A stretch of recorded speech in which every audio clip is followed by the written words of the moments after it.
This podcast is part of the Podcast Arcade Network. Welcome to the You Choose podcast. We're so glad you're here. Please take a moment, pause this podcast right now, and share it with someone you think would find this podcast interesting. We would really appreciate it. Please go to youchoosepodcast.com. That's the letter U, choosepodcast.com, and find the different ways that you can connect with us and how you can be part of the live event. And without further ado, let's get into the adventure you choose. We're going to go back to the 1880s. There's no lights, only candles. Deadwood City. Deadwood City. You from Deadwood, boy? You got that Deadwood steak on you. I don't like people from Deadwood. I don't like them Deadwood boys. They shifty. You meet me at noon. Meet me high noon. I'm holding this candle way too close to my face. It's hot. Ouch. Hot I as burned hell. myself. I burned myself. Now, listen, this goes without saying. Welcome to the Covert Nerd Reads Deadwood City. Covert Nerd Reads Choose Your Own Adventures. Live. Where we live. Listen, the world's falling apart. Yes. So we need some 80s nostalgia and get back into it and have some fun. Exactly. So campfire stories, in my case, candlelight stories. Sit back and join us as we, Jesse Kiefer's invoking the Mandalorian, which has basically become a space western, which I love. Oh, you're right. Oh, you're not from around these parts. Arias. But I got Boba Fett's armor on. Do you have snakes in your... dead. Are you like Woody? Do you have snakes in your boots? I got snakes in my boots. Snakes in my boots. Dude, that's the worst, though. We all joke about that, but could you imagine a snake in your boot? I've had a spider in my shoe, and you're like, what the heck? You know what would happen right after snake in my boots? There'd be pee in my pants. That's what would happen. There's pee in my pants. Oh, hey, MCP Carolyn. pants. Carolyn's back. Carolyn Daly with the 10 purple hearts. Is that 10? Yes. Did I count right? Let's see. It's 8. But who's counting? By the way, if she's gonna throw out 8, I'm gonna throw out double that, 16. 16 purple hearts. Back to Carolyn Daly. She's a sweetheart. She's the best among us. I guess real quick, if you are tuning in and you don't know what we're doing, we're going to go through the 80s children's book, Choose Your Own Adventure, and you can go into the chat here on Facebook or Twitter, and when we get to a decision mark or decision page, you can help decide, and we'll have it on the screen for you, and you can tell us to turn to page 8 and go to the saloon, or turn to page 20 and go fly over a cliff on top of a mammoth while you're on fire. Hell yeah! Now the thing is, how many times in a reading of a story, and a bedtime story no less, where you didn't get to kind of steer the events? You're like, hey man, don't go down that path, go down this path. Well, This time you can do it. Yes. Tonight. Today, right now, tonight. And let's get started with Deadwood, which is written by Edward Packard. He is the creator of Choose Your Own Adventure. So we're going to start with Deadwood City, and let's go ahead and open up the book. Let's just get this cow herd moving and get on to page 2 here. So I'll go ahead and start, Eddie, and then we'll go from there. All right. Imagine yourself on horseback riding along a desert trail humming a tune. It's in the distance, you can see the snow-capped peaks of the Rocky Mountains. You have been working as a cowhand in the Old West, but your last job was boring. So about a week ago, I wish you could just quit your job and I'm bored, I'm leaving. I'm bored. No, dude, you should do that tomorrow at your job. Come home, tell your wife, I'm a cowboy now. I got bored. Oh, man, that'd go over like a lead balloon. You're about to be single. Yeah, there you go. You can be bored with your divorce lawyer. Oh. But your last job was boring, so about a week ago, you packed up and headed on to Deadwood City. Now you're finally approaching your destination. It's late afternoon, it's a warm, dry day, and as you ride into town, a fresh breeze blows the dust up into swirling clouds. The streets are nearly deserted, and the few people you see seem nervous and tense. You wonder what to do. You might go over to the saloon and see what's happening there. You know that in a western town, there is no better place to pick up the news than the saloon. But maybe you should go to the hotel. The clerk at the front desk can probably tell you what's doing in Deadwood City. Besides, you need a place to stay for the night. Then again, you might go to the sheriff's office. If there's trouble in Deadwood City, the sheriff is likely to know about it. All right, here we're at a choice. If you decide to go to the saloon, go to page 5. If you decide to go to the hotel, go to page 6. If you decide to go to the sheriff's office, turn to page 7. So we've got 3 options. Not just deciding twice, but deciding thrice. Exactly. And to preface this, this is the second time we've gone through the book, and that's what's great about these books is you can go through them over and over again.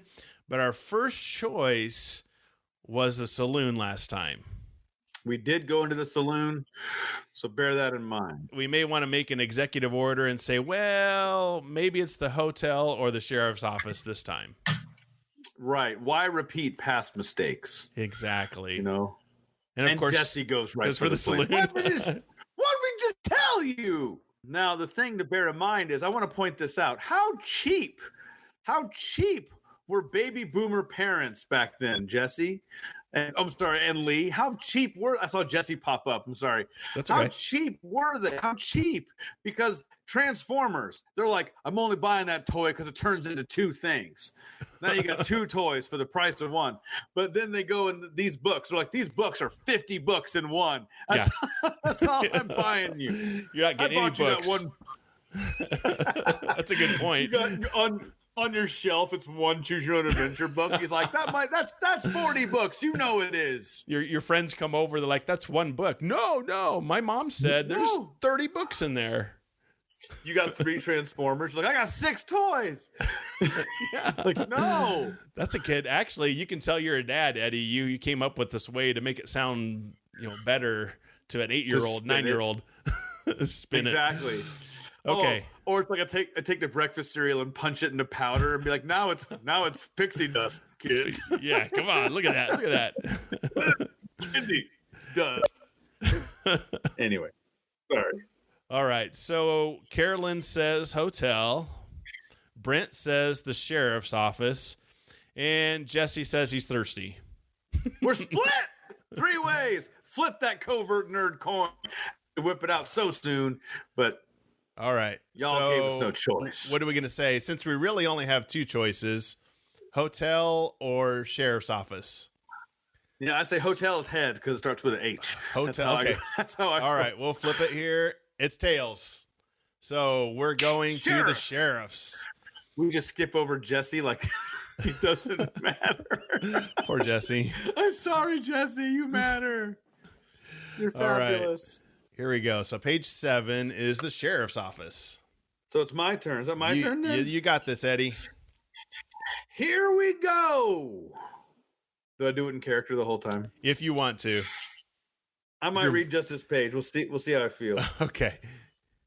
You walk down a dusty street till you come to a shack with a sign over it saying sheriff's office. He's not me, though, so it's all right. You go see Rio Blast, I'll take care of you. You go inside and are greeted by a tall, thin-faced man wearing a 10-star on his shirt. You introduce yourself to him, and he invites you to have a seat.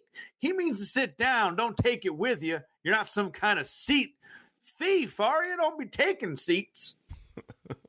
Have you heard what's going on, he asks. Kurt Malloy is coming into town. When he takes over a town, it might just as well have been burned to the ground.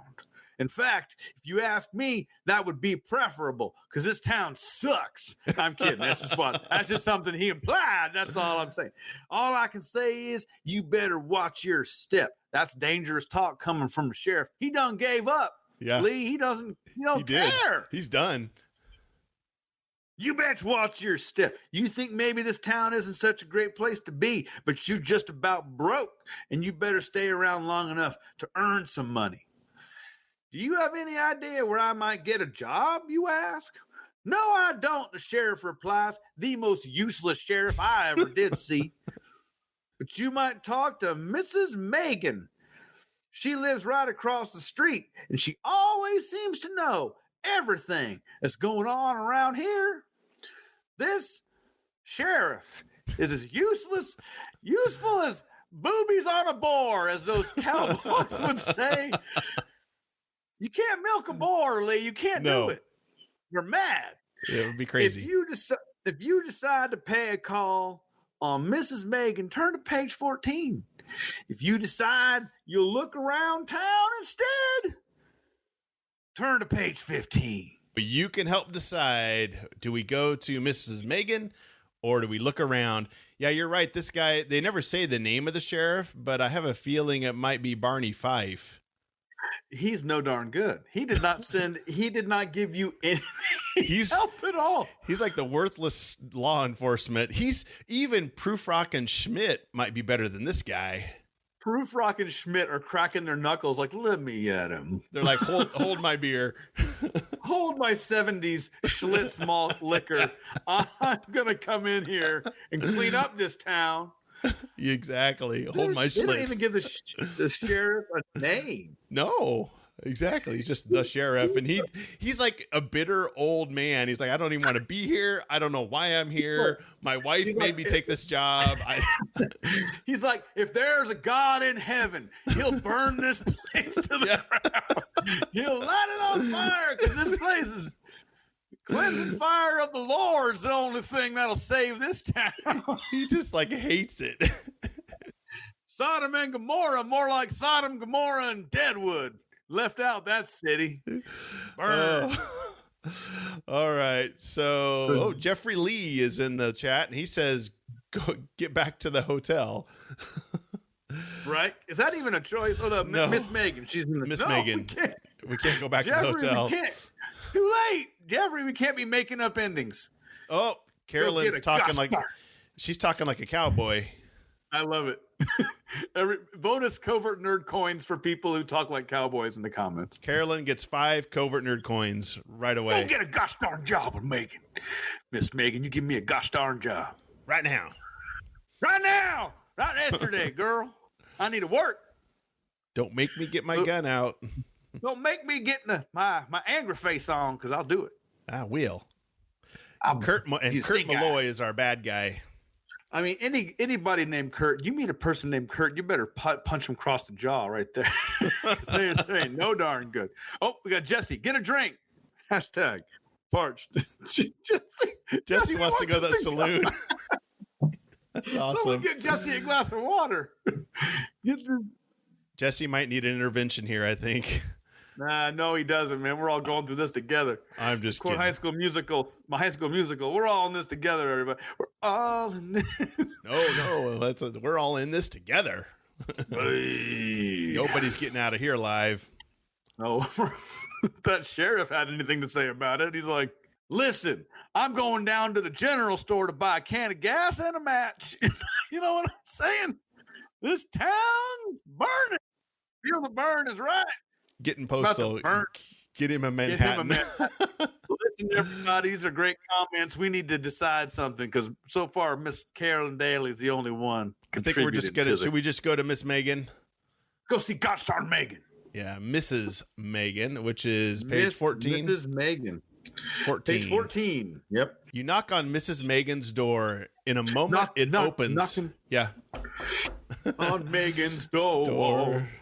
In a moment, it opens, and a little old woman with sparkly blue eyes and a warm smile greets you. When you tell her the sheriff suggested you pay her a call and that you're looking for work, she invites you to join her for a cup of tea. You could get a job as a ranch hand or even riding shotgun if you like that sort of the work. What is that? I guess...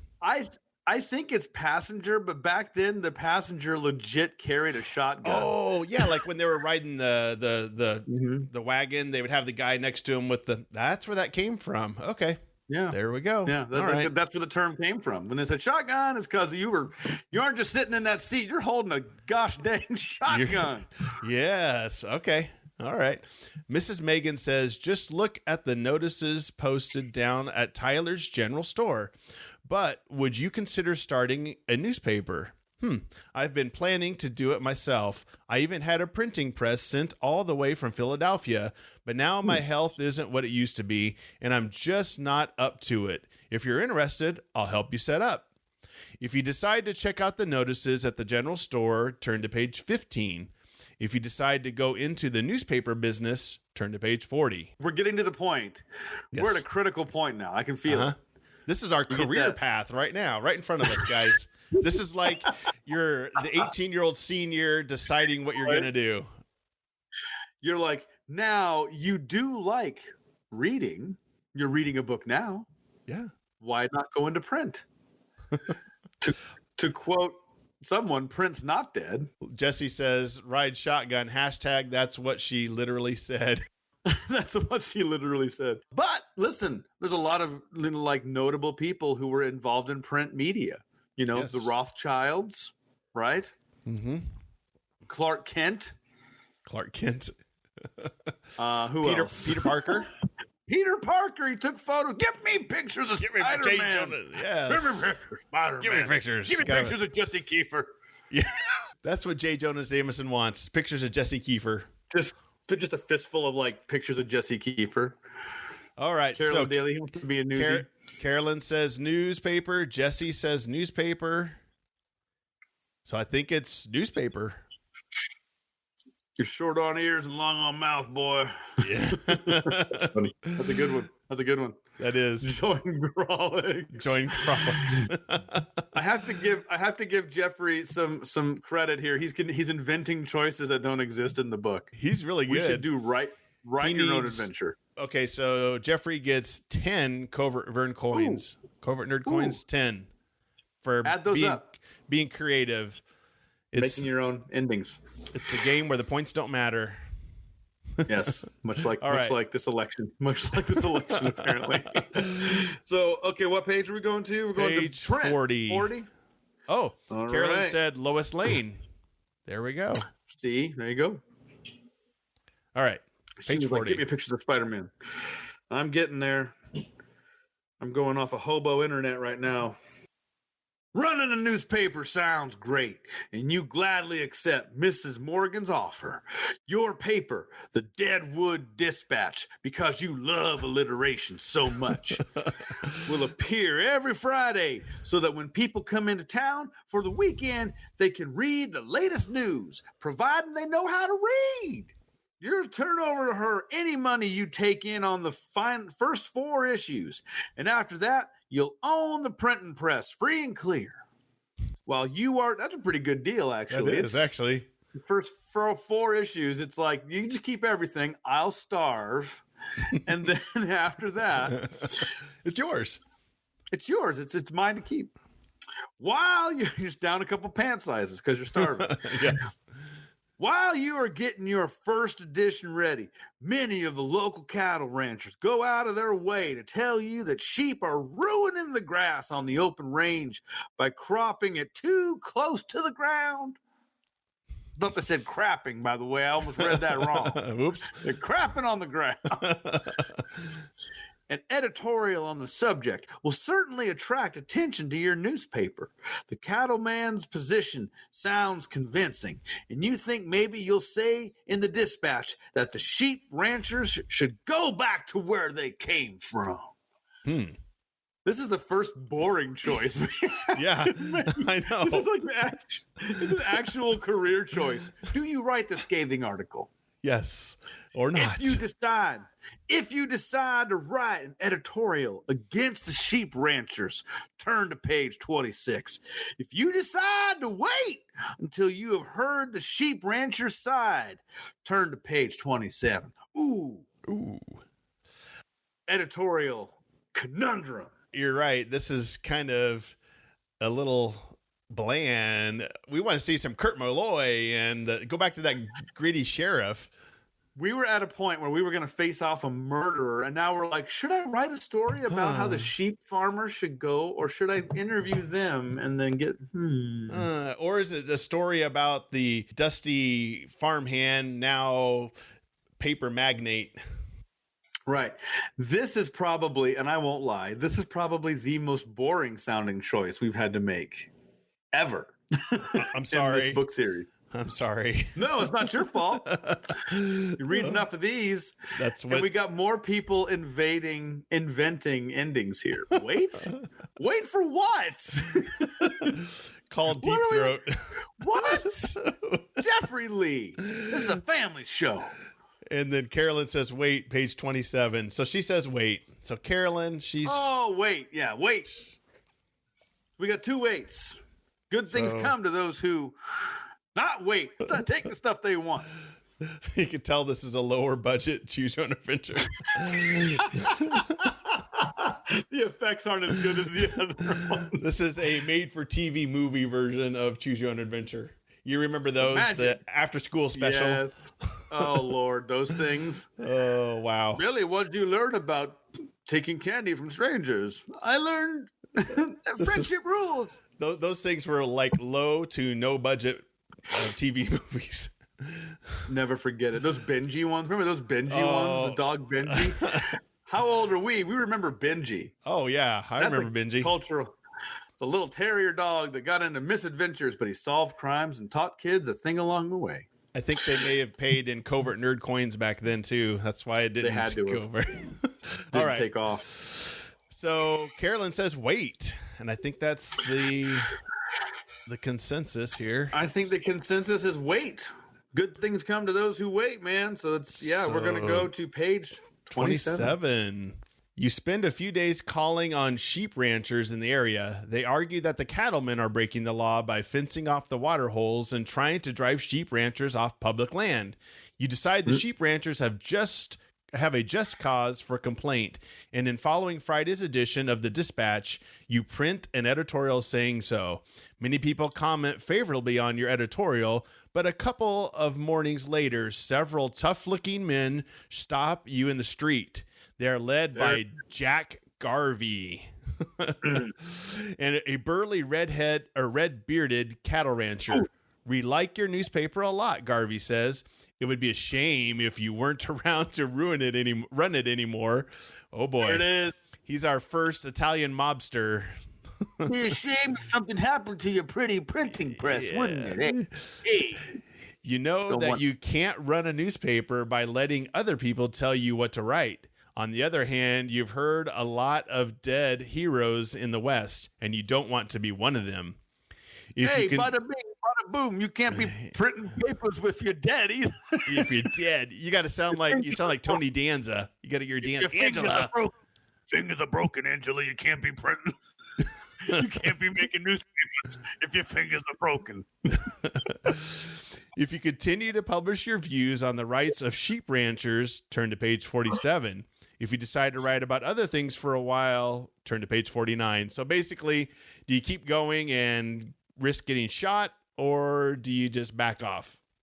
Listen, I don't want to sway the crowd here, but the bottom line is you've already gone this far. You can't be all of a sudden writing about different things. Hey, guys, have you ever wondered about mice? Do they wear hats? Do they make their own little clothes? What are mice about, huh? You can't do that. People are like, what happened? This paper used to be good. Now it sucks. What happened to the Dispatch? What happened to the Deadwood Dispatch? It used to be something good. It's the voice of the people. Now it's some garbage rag. I don't want to. No, you ruin it. You ruin it. But on the other hand, how are you going to be printing any newspapers with your ghost hands because you're dead? Dead. Hey, Angela, you can't make a newspaper if you're 6 feet under the ground. 6 feet under the ground, Angela. Angela. You're inside a coffin. Mona, you're inside a coffin, Mona. You can't make a paper if you're inside a coffin. Jesse says, tell the tale. There it is. Brett You're about says, to feel the power of the press. It's about 9 millimeters. The bench press, you're going to get dropped 200 pounds on your neck. Where's the invention? Oh, wow. Carolyn gets 15 covert nerd coins for that one. I know, right? This is so far choose your own career path. That's I know. This is like career days at school. Angela, this is a family show, Angela. You can't be talking about breaking fingers and burying people. Carolyn. And then you write about Dear Abby and mouse clothes until you die. Oh, that's hilarious. You can write about other stuff till you die of boredom. Oh, man, that's good. Oh, what do we got here? Yeah, I agree, Brent. Carolyn just got the best line of the night. Until you die. Well, I think let's go ahead and Jesse said tell the tale. So I think that's continue. So that's page 47. He's messed up. 47. When does the 9mm get involved? Yeah, I think that's I think we're about ready to it's coming. Oh yeah. Yeah, you know. Yeah, I can smell it. Oh yeah. Boy, I told you, boy. I said, boy, I told you. Foghorn up in here. You got the Foghorn Leghorn. Yeah, I say, boy. I said, boy. All right. I told you to quit writing about. All right, you ready? Here we go. You continue to take the sheep rancher side in your editorials. You cannot be bought or threatened, apparently. Yeah. You're fearful or dumb. But a few days later, you find that your office has been broken into, your printing press damaged, and type scattered all over the place. You could tell this book is old because they say type, and we know what that is, but I don't know if everybody would. No, I don't think people understand that nowadays. Letters you would drop in. You call the sheriff in because that's going to do a heck of a lot of good. That sleepy sheriff's going to come in and shrug and be like, well, I told you to burn this house, burn this place to the ground. Where's my matches? That's all he can do. All I see is a printing press that's not on fire yet. You call the sheriff in. He says, Kurt Malloy's gang must be responsible. And you're like, Kurt Malloy hasn't shown up yet. It was some other guy. Yeah. But you feel sure some cattlemen are behind it. As soon as you can get your press repaired, you print a special edition with two letters on top of it, F and U, and it tells everybody. Your headline reads, "No free press means no freedom." Ooh. You call on the people of Deadwood City to get a new sheriff and enough good deputies to enforce the law. And I don't even need to keep reading because I feel it in my bones what's about to happen. Oh, yeah. After that, many people come to your office and pledge their help. A protective committee is formed to end lawlessness in Deadwood City. You realize that there may still be trouble ahead, but you enjoy your work, and you are determined to make the Deadwood Dispatch the best newspaper in the West. The most boring end. That was probably the most meh. But that's what happens in these. Sometimes you get a stinker. Sometimes you get a good one. Carolyn wasn't lying. You're like, and then you retired and found a boring wife to marry with boring children. And then you stare out the window and wonder where you went wrong. So, but we were right. They said, get rid of the sheriff. So we were right that sheriff was just a loser. That sheriff, I think Jesse Kiefer. Thank you, Jeff. Just That's the end, I guess. Okay, I guess. That's Listen, awesome, though. There's one thing I've learned on these live reads, Lee, is that if there's a yin, there's definitely a yang to these reads, and the next story is going to blow your mind because we're going to go in space. Space people. What? We were on the Wild West. Now we're in space. So refresh your drink, whatever the heck it is you're having: tea, beer, wine, hooch, chocolate milk. Well, as we said earlier, we know what Prufrock and Schmidt have. They have Schlitz. Schlitz malt liquor, brought to you by Schlitz malt liquor. not fine malt liquor. For those of you that may not know, the Prufrock and Schmidt reference is from way back, and we'll have to put a link in the show notes. You have to go listen to it. Yeah, we still got to, and see, my move is really like moving. They say having a pandemic and an election and trying to sell your movie and move your house is the most stressful combination you could possibly have, Lee. Yeah. So you're like, let's just do it all. Combine them into a giant ball. So my COVID life now seems very fulfilling. See, you could be writing for a newspaper in Deadwood. Exactly. Be happy, Be happy, Brent, with your sad, sad life. Jesse says, go to the saloon. We know how that ends. We've been down that road. We at the saloon. Get that drink going. Sarsaparilla. Okay. Altair. My checking out has been difficult here. You start us off. Yeah, I'll get started off here. So, third planet from Altair, page 1. For many years, astronomers tried to detect messages from life in outer space. Finally, at an observatory on the top of Mauna Kea in Hawaii, these signals were recorded. And it's just got a bunch of gibberish, a bunch of squares and triangles. And I have no idea what it is. Their source was found to be the third planet from Altair, a yellow-white star 16 light years from Earth. Scientists everywhere agreed that the signals, which were repeated continuously every few minutes, must certainly have been sent by intelligent life, but they were unable to agree upon their meaning. So, page 2. You are one of the crew of 4 aboard the spaceship Aloha. You and your companions have been chosen to journey to Altair to seek whomever or whatever is sending the messages.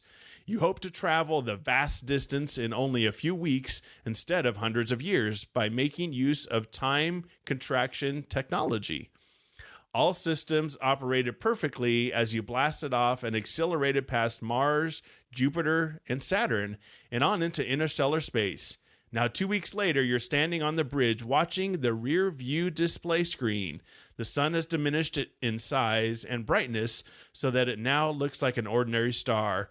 With you are Captain Bud Stanton, veteran astronaut, Professor Henry Pickens, cosmologist,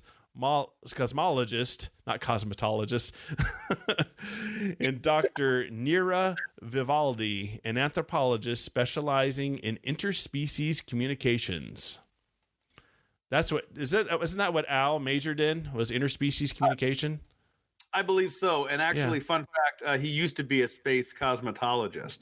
You're a space autumn. You're a space autumn. Those are the colors you got. It's a Jupiter fall. Suddenly, space around the ship is filled with flickering light. You glance at the captain. He is rigid, as if he were frozen. Sparks dance around the computer. Your body begins to tingle, and Pickens is leaning over the sensory data display screen, shivering as though he has a severe chill. We must be passing through an antimatter storm, he says in a shaky voice. Fortunately, a mild one. Mild, perhaps, you reply, but look at the captain. He's paralyzed. I think we should turn back, says Dr. Vivaldi. We're not equipped to handle this, especially without the captain. I think we're through the worst of it, Pickens says. I'm sure the captain would want us to continue on our mission. Your decision will break the deadlock. If you allow the Aloha to continue to go to Altair, turn to page 6. If you instruct the computer to change your course, turn to page 8. So do we continue or do we change course? No one on this crew is native Hawaiian. Yes. No. So, if your Pickens is a shivering, what do you do? So Carolyn says to change course. Last time we decided to go to page 6. And that was what, to change course? Or what's page 6? What's page 6? Yeah. Sorry, Adam. Shoot the gap. I'm zooming in now. Page 6 was to continue on course. Oh, okay. Page 8 was to change course. So we got to change it too. So we got 2 change courses. One for a shoot the gap, which I'm going to believe that to be change as well. I think so. Shoot the gap, son. It's what we said when we were shooting at rabbits. The buck teeth. Shoot that rabbit, son. I'm going to go with, we're going to change course. Okay. Page 8. You change course. I almost read like Rio again. You change course and begin to chart a more indirect route to Altair. The antimatter effects subside. All systems return to normal. The captain stirs as if awakening from a long nap. Are you all right, Captain, you ask? He smiles at you, but there is a strange look in his eyes. Set course for Deneb 5. Ultra hype. Ultra hype? Ultra hype? Isn't that what's on Spaceballs was ludicrous speed? Ludicrous speed. We've gone plaid, sir. Yes, we're going to go plaid. Ultra hype is what Jesse and I do for each other. We're just sitting in the background, just. There you go. Who's Jesse in the world? Ultra hype. That was Al's nickname in Space Academy. It was. Ultra hype, he says in a monotone voice. But what about our mission, you say? That's an order. I sense an alien presence among us, Dr. Vivaldi says, passive-aggressively. It must have lodged in the mind of the captain and be gaining strength. You must act. They make a lot of assumptions on this, by the way. This one's had a lot of assumptions. I mean, okay. You must act. So there you go. So now we have a choice to be made, as I flip the page the wrong way. If you follow the captain's orders, turn to page 12. If you do not obey the captain, turn to page 22. There you go. So do we obey the captain or do we not? Activate Ultra Hype. I know. Jesse. Oh, I want to commission that as an art piece so bad right now. Activate Ultra Hype. What would that? Ultra Hype. Mutiny. Mutiny. That's the pirate. Carolyn. Pirate lady I know. Arg. Flipping tables over and backhanding fools. Oh, Feel Jeffrey said in my hand. 22. 22 is do not obey. We got a lot of mutiny, disobey. Don't do it. All right. Looks like you're reading page 22, Mr. Searcy. Okay. So I'm going to return the book. Okay. So you point your mini laser at the captain. Since your conduct violates our orders, we are required to confine you, you tell him. You march the captain to his quarters and lock him in. When you return to the bridge, you find that Dr. Vivaldi has already ordered an emergency change of course to get you away from the alien mind force. Later, you go to the captain's quarters to check on his condition. You find him up and about, looking as if nothing is happening. You did the right thing in confining me, he says, but I'm okay now. Let me out. That's an order. Ooh. All right. Do we let the captain out or do we not let the captain out? So if you decide to let the captain out, go to page 44. If not, go to page 45. Huh. Shoot him. Did he violate shoot him. He's got an alien inside of him. Shoot him. It's already mutated into a human form. Shoot him. Yeah, shoot him, Dad. Back to the Future. Yes. Where's the whiskey? Confiscate. Confiscate hooch. Carolyn said no. Oh, hell no. You letting him out? That's how they get you. He's got an egg growing inside of him. You know it. I'm so glad you locked me in my room. Now let me out. Oh, that's yeah. A knife to that. That whole line there is like, yeah, this is totally playing you. Normally we try to abstain from affecting the jury, but now we're like, no. Okay, so no. Let him rot. I think we got essentially 3. I think we're going to page 45. You say, I'm sorry, Captain. This is for your own good. And then you shoot him right betwixt the eyes. This is for your own good. And quickly lock the door of the cabin. Then you return to the bridge. Abruptly, the Aloha begins to tremble. The stars on the display screen whirl into new positions. The warp disruption. Oh, sorry. Time warp disruption. Time warp disruption, says the computer. Full range screen presentation, you call out as your PowerPoint is maximized. The whole array of stars and galaxies appears. I can hardly believe it, Dr. Vivaldi says in an awed tone. We know where we are, but we don't know when we exist. these stories, they get bonkers. Earth may not yet have been born, or it may already have disappeared. We must activate the Chronostan. Oh, wow. Did I read that? The Chronostan. The Chronostan.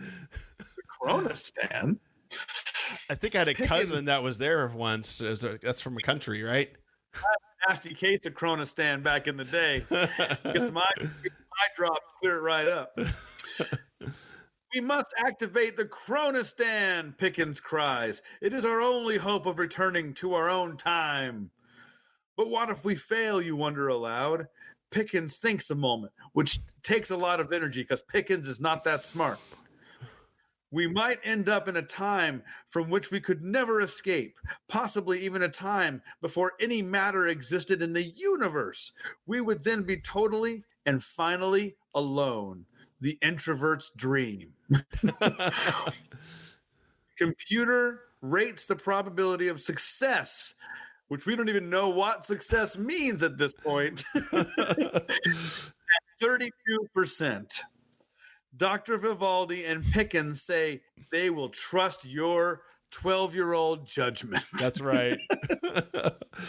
We need to go ask the guy at the Deadwood Dispatch. Hey, I know you wrote a successful newspaper in the Wild West that was almost shut down by a bunch of crooked cattlemen. And you're only 13 years old, but what would you do with a 32% success rate of being stuck in a time warp where we might not even exist? Like, oh, God. If you, that's what I had a stressful life. If you activate the Chronostan, turn to page 55. If you decide to remain in the present time, whatever that is, that's what it says. Whatever that is. If you decide to remain in the present time, whatever that is. Oh, that's awesome. Turn to page 60. Okay. So if you activate the Chronostan, this shiny device that we haven't heard of mention of once. It's like the MacGuffin. Turn to page 55. If you decide to remain in the present time, turn to page 60. Okay. So 55 or 60. Yep. And I am returning the book. Okay. The book is successfully returned. All right. And Jesse goes back to activate Ultra Hype. Oh, that's awesome. Activate the shiny. It's the MacGuffin. Ultra Hype. Why do we have an Ultra Hype if we don't push that button every time? All right. Is this E.T.? Yes. This is the director's cut. Okay, Addie, you have to do a Captain Kirk impersonation that says, activate the Chronostan. Activate the Chronostan. There we go.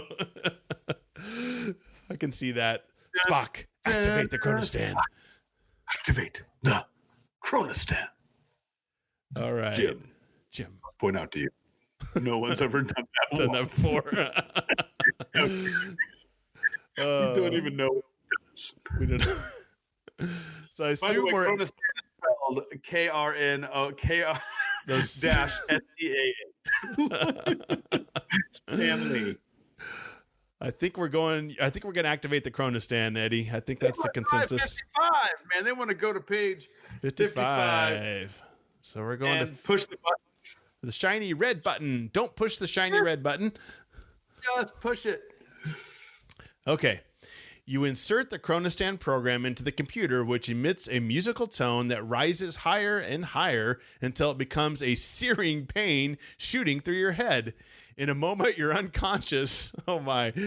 Sometime later, you awaken and look around. You and the three others are in another spaceship, larger and more comfortable than the Aloha. Though the enormous windows of this new ship, you can see the whole galaxy. I can tell by the arrangement of the constellations that we have traveled a few thousand years in time, Pickens says. Now, how does he know? Oh, well, look at these stars. We're 1,000 years in the future. Hashtag Pickens-splaining. That's what I call this. He's Pickens-splaining. You don't know that, dude. I can tell by the constellations. We've traveled thousands of years in the future. You're full of. He swallowed his tobacco chew. Is what he done did. I think he did. Oh, hashtag out there now. Yeah, we got to put that out there. Hashtag pick and splain.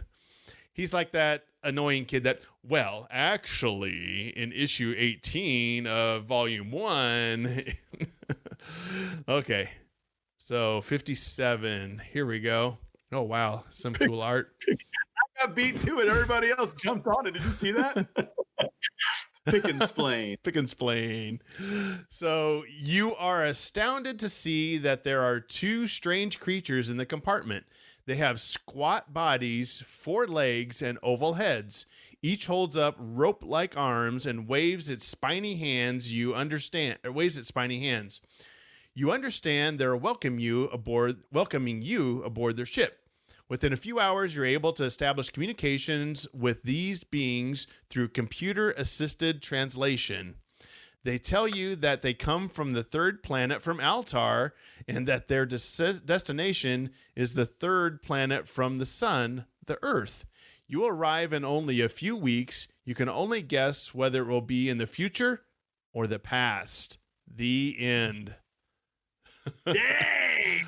Okay. Are you kidding me? Hey, you were kidnapped by aliens who look like weird bed bugs with like Michelin tires for torsos. I can't tell what's going on there. And it looks like they're wearing plaid uniform with pockets in the front. They have a belt. I'll have to put a link in the show notes, but here I can zoom in a little bit here. Well, they did go full plaid on this one. See? Look at that. Oh, wow. Look at them. That's fashionable. Yeah, see these pockets and the little buttons up front and the belt. It's really bizarre. Odd evolutionary decision there.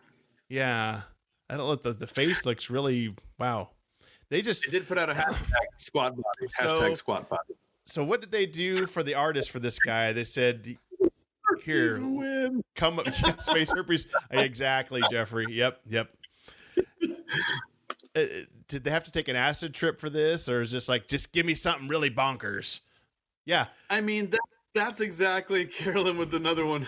Grandpa. That's exactly what it looks like. She nailed it. Why are you wearing your pants up to your nipples, Grandpa? Come on. Not good. Well, when you get older, things sag, Eddie. So by the time you're 80, belt up to your neck. Here's a success. We didn't die. No. Mm-hmm. We met the aliens that sent the signal. Mm-hmm. Yep. Mission accomplished. The captain somehow is basically like, we did not resolve that story at all. No. He's just locked in his cabin for all we know. That's true. Yeah, you're exactly right. So whatever, but hey, so far so good. And then we also have the reference to Space Ed Grimley. That's totally fabulous, I must say. I just can't do it. Look at it. I just love it. Actually, Eddie, we didn't die in either story, other than we might have died in boredom in the other one, but one could die. We died a slow death in that one. Yes. So that means it's a celebration, right, Eddie? We'll take that, because when we don't die in a choose your own adventure book, it feels good. It feels good in the hand. Feels good in the hand. But so yes, we can celebrate. We did not. Go ahead. And I would say, would you say Carolyn probably got the most covert nerd coins this episode? I think Carolyn ran away with at least, about 10,000 COVID nerd coins when it's all said and done. Yes. I think you can get those. Carolyn wanted to die in Deadwood. We all did. I think we all did. Yeah, we left a piece of ourselves back in Deadwood. We're not getting it back. But that's the thing with these stories, Eddie. Sometimes there's a stinker, sometimes they're good, but that's why you go back at the beginning and read through it again. Start over again. Hopefully our lives are like the same thing. When we fade away and die on our deathbed, we open our eyes and start afresh. Here's hoping. And here's what you might see when you wake up, Eddie. One of these. Oh Lord, look at them. They look happy though. They do have pockets. They do have pockets. Yeah. Pockets. You think for an alien, dude, you guys weren't kidding with the grandpa. I know. That's what Carolyn. That is hilarious. Oh my gosh. She had lines 1 and 2 of the night. Exactly. Carolyn walks away the champion. She's tonight. the champion. Well, So, tune in the next 2 weeks. See if you can knock Carolyn off of her platform with your comments and covert nerd coins. she gets the covert nerd traveling trophy. Yep. Oh, next choose your own election adventure. That's funny. Space heroes with pockets. Exactly. We all win with the pockets. Everybody wins. So I would say, we're gonna do this again in 2 weeks. Yep. And I'll be in the new digs, and that'll be fun. Oh, that'll be nice. And it'll be fully lit. Fully lit. Won't be all dark like this, trying to hide stuff behind you. You don't want to see my unmade bed, piles of laundry. That won't do you any good. You need to talk to that sheriff from Deadwood that likes to burn things and get a match or something. It's like, hey, can you help me reset my bedroom? Sure thing. He pulls out of his pocket just a whole wad of matches. Yeah, which kind do you want? Strike on the box, strike anywhere. This is the old reset button right here is what I call these. Those are matches, sir. Oh, the Choose Your Own Adventure Championship belt. I like that. Which we should probably, we can talk more off camera, but we should probably make some sort of fun little choose your own adventure covert nerd belt. I want to see Van Eddie. You never know. Bring on the laundry. No, I won't. No, I won't do it. Well, we better sign off. And thank you for listening. Thank you for watching. And until next time, nerd it up. See ya. Thank you for listening. It means a lot that you took the time to hear what we have to say. Please go to youchoosepodcast.com for all the different ways you can connect with us and how you can be part of the live event. And until next time, you choose the adventure. I guess, Eddie, you should tell everybody that may be listening that where that comes from and the podcast that originated from. So I invoked the character of Rio Blast. That is from the character of He-Man and the Masters of the Universe that we breathed new life into through our podcast, Make Eternia Great Again, which is a fun, nostalgic look back at He-Man and all things He-Man. But also now we're starting to branch out into other things of the 70s, 80s, and 90s. Late 70s. We're not that old. It's a super fun show. But we've got several characters we've kind of brought to life again. One among them being Rio Blast, the Western cyborg cowboy, and also the one and only Ram Man, voiced by the one and only Jesse Kiefer. Right there. We had the same idea. And tell everybody what Rio has. Rio has what on his what? He's got guns on his guns. Yes. I tell you what. It's like gun safety. Gun safety means more guns, son. That's right. Keep those guns safe. Well, if you want to, happy if you teach a gun how to shoot. It's a fun podcast, Eddie, and I love it because you guys go through a ton of characters. So I'll put a link in the show notes, and you can pick out your favorite character or just start from the beginning and listen to all of them. Lord help you if you do. But yes, please do. It'll be fun. And I may invoke old Rio Blast as we read this, so we'll see how it goes. Oh, Brent is in the chat too. I forgot to mention that. Brent's there. Which he called me Clem Cadiddle Hopper. Very fossil. That's a mouthful right there. Now you're just being silly, Brent. Now you're just being silly. There's got to be a cousin like a Phlegm Kettle Hopper. Something like uncle. That, right? Oh, yeah. It's me. Hey, it's me, it's Ram.